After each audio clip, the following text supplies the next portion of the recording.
ఉద్యోగాలు వచ్చే వరకు మీరు సీరియస్ గా తీసుకుంటే ఖచ్చితంగా వస్తాయి. కాబట్టి మిమ్మల్ని ముందర మేము పెడతాం. కాబట్టి మాకు నాయకత్వం వహించండి.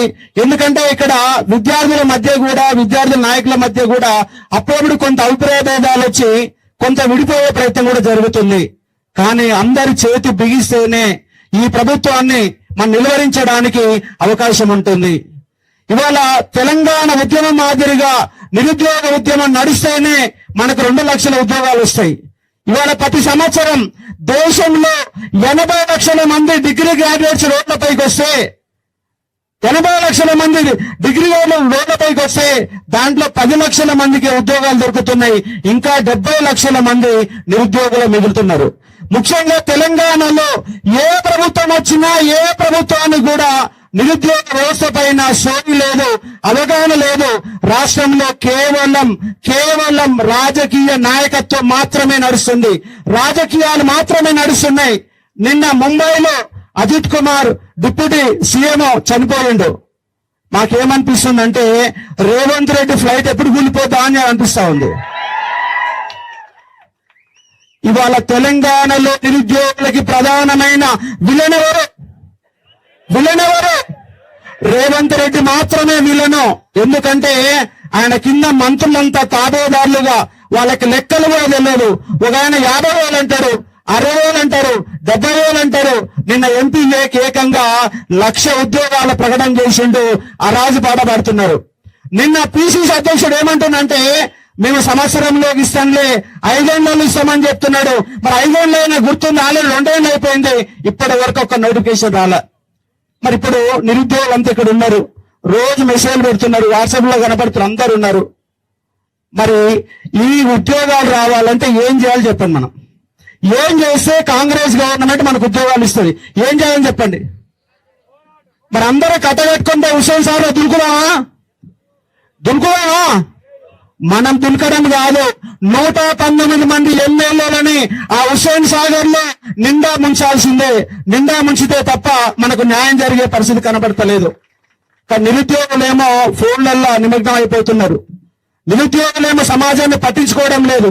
రీల్స్లలో ఉంటున్నారు, యూట్యూబ్లలో ఉంటున్నారు, కానీ సమాజాన్ని అర్థం చేసుకోవడం లేదు. డిగ్రీ పూర్తయిన తర్వాత మనం ఏం చేస్తున్నాం అంటే మనం ఏమీ చేయట్లేదు, మనంగానే ఉంటున్నాం, ఫోన్లలో మునిగిపోతున్నాం. సమాజాన్ని చదవండి, ఏటీఆర్ కాలం చదవండి.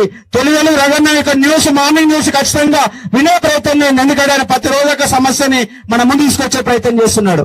జాగిలో సీజన్ బీసీ ఉద్యమాల కోసం కొట్లాడుతున్నాడు. పృథ్వీ అన్న పన్నులు 90 నుంచి కొట్లాడుతున్నాడు. 2001 నుంచి పృథ్వీ అన్నని విఠలన్నని చూస్తా ఉన్నాను. ప్రభాకర్ చౌదరి ఇద్దరం కలిసి గత టిఆర్ఎస్ గవర్నమెంట్ లో నిలిచి ఒక ప్రయత్నం చేసినాం. ప్రసన్న హరికృష్ణ అన్న మొన్న దాదాపుగా దగ్గరలో గెలవడానికి దగ్గర దాకా వచ్చి పోయాడు. ఇవాళ సభ జరుగుతుందంటే అది ఆయన సెలవులు ఇవ్వాల. ఎందుకంటే మొత్తం ఈ యొక్క బాధ్యతను మొత్తం కూడా తీసుకునేవారంటే ప్రసన్న హరికృష్ణ అన్ననే. ఆయన వెనక ఉంటాడు, కనపడాడు, కానీ వ్యవస్థ మొత్తం కూడా నడిపిస్తాడు. కాబట్టి అర్థం చేసుకోవచ్చు. ఇక్కడ నందు సార్ ఉన్నారు, అలాగే మన రఫీ సార్ ఉన్నారు, గుజ్జ సత్యనారాయణ అందరూ కూడా ఉన్నారు. కానీ వీళ్ళందరూ కూడా రాబోయే తరానికి నాయకత్వం వహించండి. ఇలాంటి మీటింగులే కాదు, ప్రతి మీటింగులలో మా నిరుద్యోగ సమస్య గురించి మీరు మాట్లాడాలా.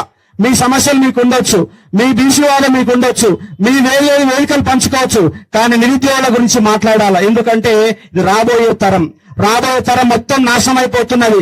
నేనేమంటున్నానంటే కేవలం 2 లక్షల ఉద్యోగాలు ఇస్తే ఈ నిరుద్యోగ సమస్య పరిష్కారం కాదు. తెలంగాణ పబ్లిక్ సర్వీస్ కమిషన్ దగ్గర 31,56,000 మంది తెలంగాణ పబ్లిక్ సర్వీస్ దగ్గర పేరు నమోదు చేసుకున్న వాళ్ళు 31,56,000 మంది. దాంట్లో 2 లక్షల మందికి ఇస్తే ఇంకా 29 లక్షల మంది ఉన్నారు.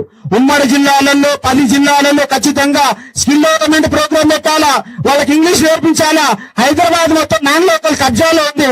ఆ కబ్జాలో ఉన్న ఉద్యోగాలను వినిపించాలంటే తెలంగాణ బిడ్డలందరూ కూడా స్కిల్స్ నేర్పిస్తే హైదరాబాద్ లో ఉన్న ప్రతి ఉద్యోగం మనకు దక్కడానికి అవకాశం ఉంది. మనలో లోపం ఉంది, ప్రభుత్వాల లోపం ఉంది. ఏ గవర్నమెంట్ వచ్చినా 75% ప్రైవేట్ రంగంలో స్థానిక ఉద్యోగాలు ఇస్తామని చెప్తున్నారు.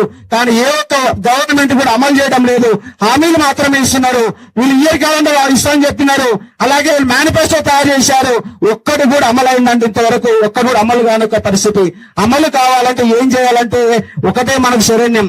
రాష్ట్ర వ్యాప్తంగా ఎంతమంది విద్యార్థులు ఉన్నారో అంతమంది ఆమరణ నిరాదీక్షలు చేయడమా లేదంటే రోడ్డు ఎక్కడమా. 1,00,000 మంది రోడ్డు ఎక్కితే ఖచ్చితంగా గవర్నమెంట్ భయపడుతుంది. కానీ మనం ఎప్పుడు చూసినా 5,000 మంది 10,000 మంది వరకే పరిమితమైన 3,000 మంది తెలంగాణ పబ్లిక్ సర్వీస్ కి ముట్టడి చేస్తే టీఆర్ఎస్ గవర్నమెంట్ కూలిపోయినది. మరి ఈ గవర్నమెంట్ ని కూల్చాలనా ప్రభుత్వ ఉద్యోగాలు ఇస్తారా ఇయ్యరా? మెడబట్టుకొని గొంతు పట్టుకొని వాళ్ళని చంపే ప్రయత్నం చేస్తేనే మనకు ఉద్యోగాలు వస్తాయి. ఇంకోటి ఏంటంటే పోలీసు భాషలకు నేను రిక్వెస్ట్ చేస్తా ఉన్నా, మీరు కూడా ఇక్కడికి వెళ్ళే విద్యార్థులకెళ్ళే వచ్చారు కానీ మమ్మల్ని ఇబ్బంది పెడుతున్నారు. అడుగున పోలీసు విద్యార్థుల కంటే పోలీసులే రోడ్ల మీద ఎక్కుంటున్నారు. ఈయన ప్రోగ్రాం మొదలు పెట్టగానే ముందుగా పోలీసులు ప్రత్యక్షం అవుతున్నారు.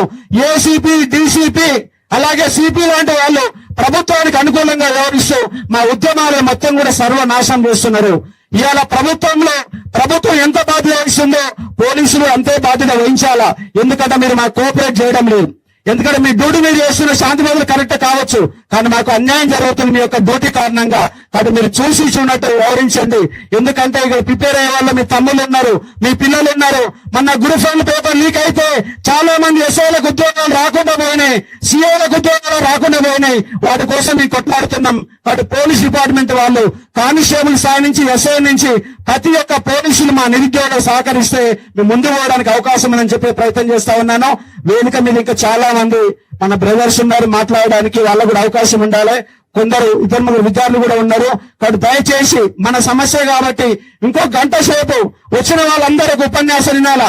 ఆకలైనా 6 గంటల వరకైనా ఓపిక ఉండాలా. మన సమస్య మీద మనం నిలబడకపోతే మన ఆదుకునేవాడు ఎవడుండడు, మన గురించి పట్టించుకునేవాడు ఎవడుండడు. కాబట్టి ఆ వేదిక మీద అందరినీ కూడా గౌరవించి ఖచ్చితంగా ఇంకొక 1 అవర్ వరకు మన ప్రోగ్రాం నడుస్తుంది. ఆ 1 అవర్ వరకు